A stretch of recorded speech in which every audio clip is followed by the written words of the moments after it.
हे कृष्ण करुणा सिंधु दीनबंधु जगतपते गोपेश गोपिका कांतम राधा कांतम नमस्तुते तप्त कंचन गौरांगी राधे वृंदवेश्वरी वृषभानुसुते देवी प्रणमामि हरि प्रिय। हरे कृष्णा। सभी भक्तों को कृष्णा डिवोशन चैनल पर हम श्री कृष्ण चरित अमृतम अद्भुत ग्रंथ का आस्वादन कर रहे हैं और हम रास पंचा अध्याय श्रवण कर रहे हैं। रास पंचा अध्याय में आज हम श्रवण करेंगे महालक्ष्मी का प्रवेश निषेध और आज का भाग है 165। आइए श्रवण करते हैं। महारास क्या है हमने पिछले एपिसोड में श्रवण किया और आज इससे आगे हम श्रवण करते हैं। रास एक उत्सव, रस समूह रास, और उसी रास का यह महामहोत्सव चल रहा है। दो गोपियों के मध्य में श्याम सुंदर है, पर उन दो गोपियों को भी ऐसे लग रहा है कि मेरे साथ ही है श्याम। किसी गोपी को चूमते हैं श्याम सुंदर तो वह समाधिस्थ हो जाती है या कुछ देर के लिए स्वयं को ही भूल जाती है। कोई गोपी नाचते हुए आती है श्याम सुंदर के पास तो श्याम सुंदर अपने मुख का बीड़ा उसके मुख में दे देते हैं। कोई गोपी इतनी मगन हो जाती है उस महारास में कि वो ठहर कर कुछ आलाप लेती है। उसके सुमधुर आलाप को सुनकर श्याम सुंदर उसकी ठोड़ी पकड़कर बड़े प्रेम से हिलाते हैं। कोई गोपी बस श्याम सुंदर पर ही त्राटक कर रही है। श्याम सुंदर उसके पास जाते हैं और अपनी सुरभित सांस उनके नेत्रों में छोड़ते हैं। वो खिलखिलाते हुए श्याम सुंदर को अपने बाहु में भर लेती है, उन श्याम कपोलों को चूम लेती है। एक ताल एक स्वर में दिव्या अति दिव्य महारास यमुना पुलिन में चल रहा है। इस महारास के कारण पृथ्वी अपने आप को धन्य समझ रही है। तो विदुर जी आगे जानना चाहते हैं कि कैसे लग रहे हैं श्याम सुंदर। उद्धव जी बयान कर रहे हैं कि हे तात, चारों और गोपियां हैं और वो सब गोपियां ऐसी लग रही हैं जैसे स्वर्ण की मणि बिखेर दी गई हो, और श्याम सुंदर ऐसे लग रहे हैं जैसे नील मणि मध्य में हो। नेत्र बंद करके महारास का ध्यान करो तात। चारों ओर स्वर्ण मणि अनंत संख्या में चमक रही उस रात्रि में, और मध्य में मरकत मणि जो नीले रंग की होती है। अद्भुत रस बिखर गया इस वृंदावन में, और वही रस जब प्रगाढ़ हो गया तब रास बन गया, महारास बन गया। विमानों में देवों की स्थिति देखने जैसी है और उनकी पत्नियां तो और भी विचित्र है उनकी स्थिति। वो विमान में ही गिर पड़ी हैं श्याम सुंदर का ये विश्व मनमोहक रूप देखकर। उनके केश बिखर गए हैं, वस्त्र अस्त व्यस्त हो गए हैं और उनकी लंबी लंबी सांसें चल रही हैं। तब नभ से उतरी महालक्ष्मी।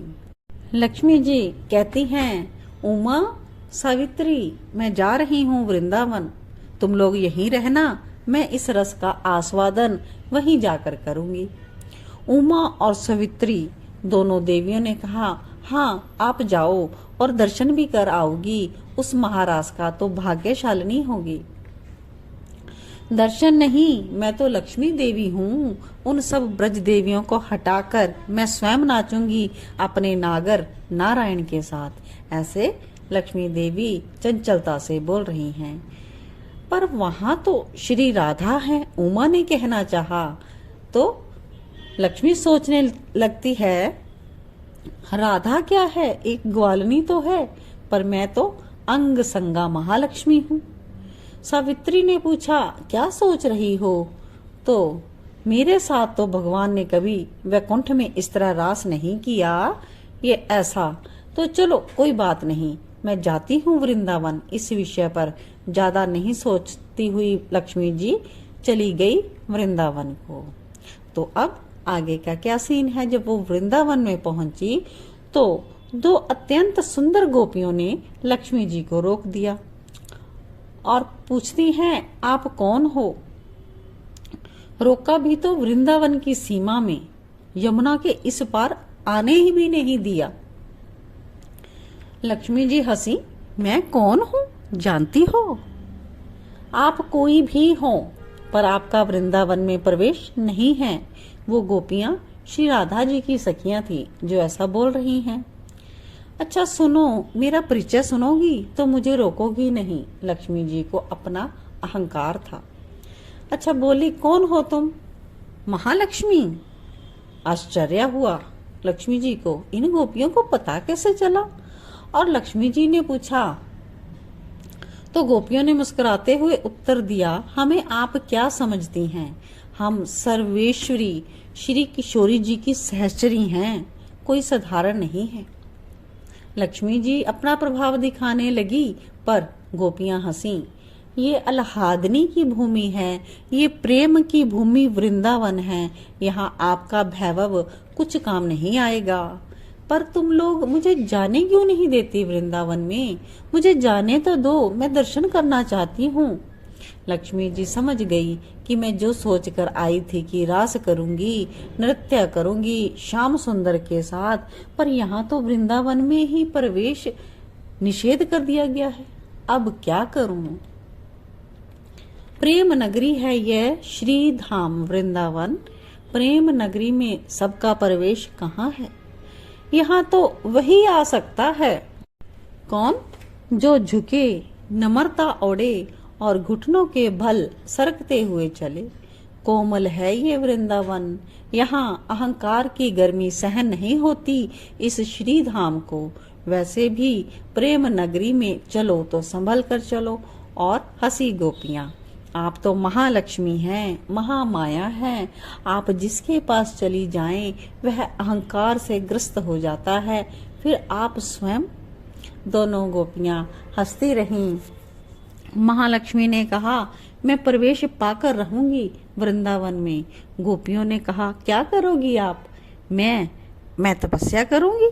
बस पैर पटकती हुई यमुना के उस पार विल्लभ फल के घने वन थे, जिसे ब्रजवासी बेलवन के नाम से जानते थे। उसी स्थान पर लक्ष्मी जी ने तप करना शुरू कर दिया, और तप इसलिए कि श्री धाम वृंदावन में प्रवेश के लिए उन्हें मिल जाए। और तात देखिए, आज भी तप में लीन है महालक्ष्मी, पर इस दिव्य वृंदावन में उन्हें प्रवेश नहीं मिला है। सामने देखा, विदुर जी ने यमुना के उस पार महालक्ष्मी तपस्या कर रही हैं। वह वन भी लक्ष्मी जी के श्री से चमक रहा है, पर प्रेम की चमक के आगे श्री की चमक फीकी होती है, फीकी होती है। जय जय श्री राधे। आज के लिए इतना ही। और आज के जो एपिसोड में हमने श्रवण किया रास पंचा अध्याय, तो ये बहुत ही अद्भुत कथा है। आप सभी जरूर आगे भी शेयर कीजिएगा, ताकि अन्य भक्त भी ऐसी अद्भुत कथाओं का लाभ उठा सकें। और कृष्ण की कथा में जिनका मन लग जाए उनका तो कहना ही क्या। आप भक्ति का प्रचार प्रसार करने में कृष्णा डिवोशन चैनल को आगे से आगे प्रोवाइड करवाएं। भक्ति करना और करवाना, ऐसा ही मेरा मोटिव है। तो आप सभी इसी मोटिव को अपने साथ रखिए और श्री कृष्ण, श्री हरि नारायण प्रभु, कृष्ण प्रभु, मेरे राधा श्याम सुंदर की आराधना करते रहें।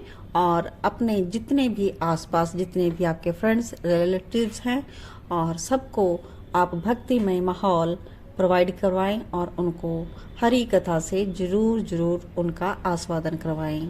श्री कृष्ण गोविंद हरे मुरारी, हे नाथ नारायण वासुदेवा। श्री कृष्ण गोविंद हरे मुरारी, हे नाथ नारायण वासुदेवा। हे नाथ नारायण वासुदेवा, हे नाथे नारायण वासुदेवा। श्री कृष्ण गोविंद हरे मुरारी, हे नाथे नारायण वासुदेवा।